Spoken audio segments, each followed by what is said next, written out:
So what we have here is we have a pair of vice grips. I want to reiterate this. This is only because we are not reusing this strut. Never do this on a brand new strut. If you do this on a brand new strut, you're gonna mar up the outside, it's gonna chop up the seals, it's gonna start leaking hydraulic fluid out of the top. You don't wanna mess with that. But because, again, anybody got time to waste doing it otherwise? If you wanted to do it the right way, let me show you real quick. You can see in the top right there, there's an Allen key. You're supposed to attach the Allen key to the top of this threaded socket here, and then put a, it would be a 19 millimeter into the top. I'm using an 11/16 inch socket. Use a 19 millimeter in the top of it. They may also make specialized sockets for this that have the Allen head in the top built into it, but I've never seen them before, but I wouldn't doubt it. So anyways, we're gonna do it the cheater way. So we're gonna back the top out of the top hat here. Alright, so here's the nut. You want to keep that. Here's the old top hat. As you can see, that's in pretty bad shape. That's 130,000 miles of abuse. Whether or not my clicking problem is coming from that, I couldn't tell you, but there's a really good chance. Now this here is the conical washer. Remember its orientation. It's flat on one side and cone shaped on the top. It has to be reinstalled that way. A lot of the times people reinstall it upside down and they end up having some kind of clunk or a pop or a creak. That's a problem. So again, do this like that. Now you're not going to mess it up. You're in good shape.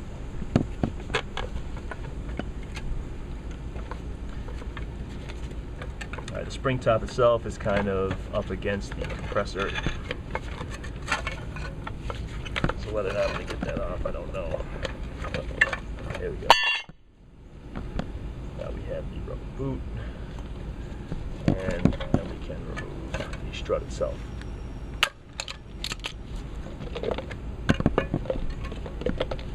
And this is the factory bump stop. You'll want to keep this as well. Keep that, and keep your dust boot. We got the strut here in our busted ass bench vise. If you don't have a bench vise, you could probably stick it between a couple rocks, get some blocks or something like that. I just happen to, again, I got this for free. You may not be so lucky, but if you do some digging, you can find these things. Bench vise, it's held on by C-clamps. It works, it gets done when I need to. So what we have to do is we have to drill a hole in the bottom of the strut here, directly in the bottom center. It doesn't have to be right in the center, it doesn't have to be perfect. You want to get it, I mean obviously you can't be over here, but you want to be somewhere in the middle. I've already made a little bit of a scratch here and across, up and down. Center looks to be right about here. So I've got a punch. What I'm going to do is I'm going to make a little dent first. And that was way off, so we're going to try it again.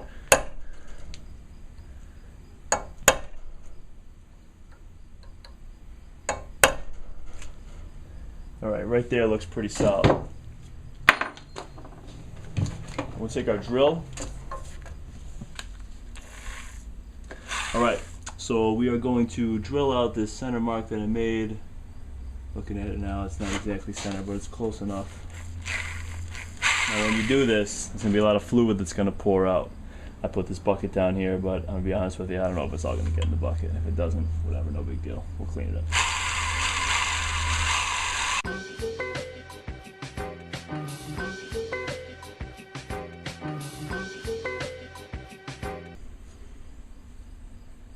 Wow, look at that, nothing came out. That's funny. It's just air. Maybe we can dump it and see what happens.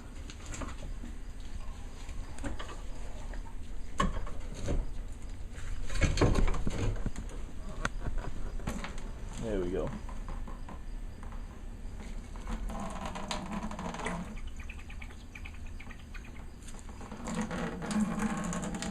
So what I'm doing right now is I'm just pumping out the fluid that's in there.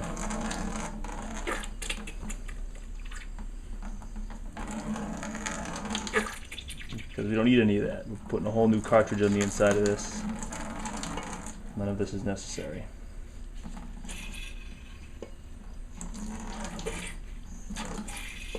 And the more you pump out, the less of a mess you're going to have once you actually cut the top of this off. So a lot of people use a tubing cutter for this, but we don't have a tubing cutter that's big enough to fit around this strut. So what we did was, I'm going to save you a little bit of time. The instructions say that if you have 46 millimeters from the top bump out of your strut to the top of the Koni strut to measure down 40 millimeters. Let me just put it this way. If you're working on the same car or the same strut, it's 40 millimeters. So you go from here, you measure down 40 millimeters, which is right where I already have this spot started with the hacksaw. And we are going to take the time to use a hacksaw to cut through this. So I'll try and do this best I can, as straight as I can. If it isn't that straight, it's not really that big of a deal because the tube will keep the actual Koni strut itself as straight as it can be.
And there you have it.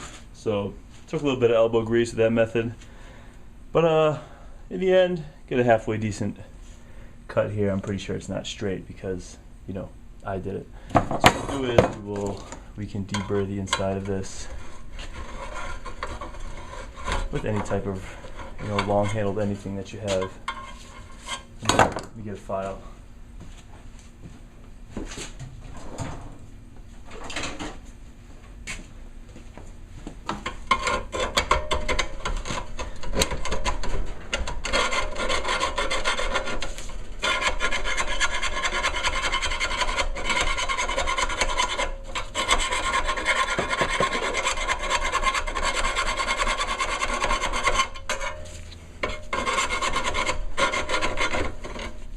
Again, like I said, there's a rubber boot that comes with this to act as a grommet as well. So if yours comes out a little rough, don't think that you've completely ruined it, because the rubber boot will help with that.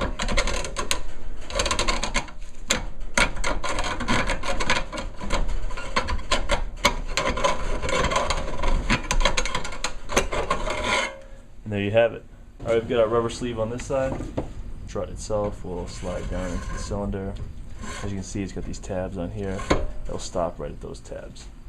Alright, so looking at a hole in the bottom here, you can see there's a threaded section. You may not be able to see it from this shot, but you can see the threaded bottom part. It's going to be real easy to just take your bolt here. You go up in, fish it around until it gets right in there, and you'll be able to kind of twist the strut too to get it right into place, and you'll feel it start to thread in. So now this bolt itself is actually a 5/16 Allen head, and the way it's assembled is you've got a conical washer on the top. Well, it's kind of conical. It's more of a fender washer. And then it's got a lock ring that goes underneath it. So you can put your Allen key in here, tighten that down, and as you tighten it down, it'll actually, on the other side, it'll suck the grooves into the strut itself. Oops.